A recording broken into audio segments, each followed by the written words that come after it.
ವೀರಭದ್ರ, ನನಗೆ ಎದುರಾಗಿ ನಿಂತು ಏನಾಯಿತು ನಿನ್ನ ಗತಿ? ಈ ಜನ್ಮವಲ್ಲ, ಮುಂದಿನ ಜನ್ಮದಲ್ಲಿ ನೆನಪಿರಬೇಕ ಈ ಧನರಾಜನ ಹೆಸರು.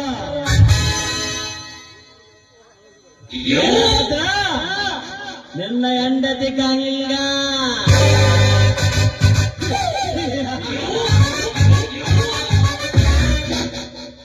ಗಂಗಾ ಬಡತನದಲ್ಲಿ ಬೆಂದು ಬೀದಿ ಬೀದಿ ತಿರುಗಿ ಬಸವಳಿದರ ಮಾಸದ ನಿನ್ನ ಸೌಂದರ್ಯ ಮಲಗಿದ ಕಾಮನೆಯನ್ನು ಕೆರಳಿಸಿ ಬಡಿದರ್ಪಿಸಿರುವೆ.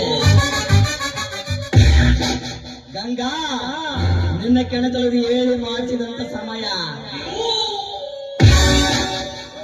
ನಿನ್ನ ಉಂಡು ಬಿಟ್ಟ ಎಲೆ ಬಿಸಾಡಿದಂತೆ ನಿನ್ನ ಎಸೆದಿದ್ದರೆ ನಾನು ಕ್ರಿಮಿನಲ್ ರಾಜಕಾರಣಿ ಧನರಾಜನೇ ಅಲ್ಲ.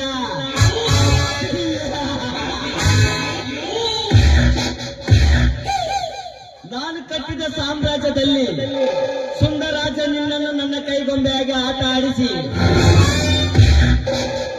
ಆಟ ಮುಗಿದ ಮೇಲೆ ನಿನ್ನ ಯಮಲೋಕಕ್ಕೆ ಕಳಿಸದಿದ್ದರೆ ನಾನು ಕ್ರಿಮಿನಲ್ ರಾಜಕಾರಣಿ ಧನರಾಜನೇ ಅಲ್ಲ.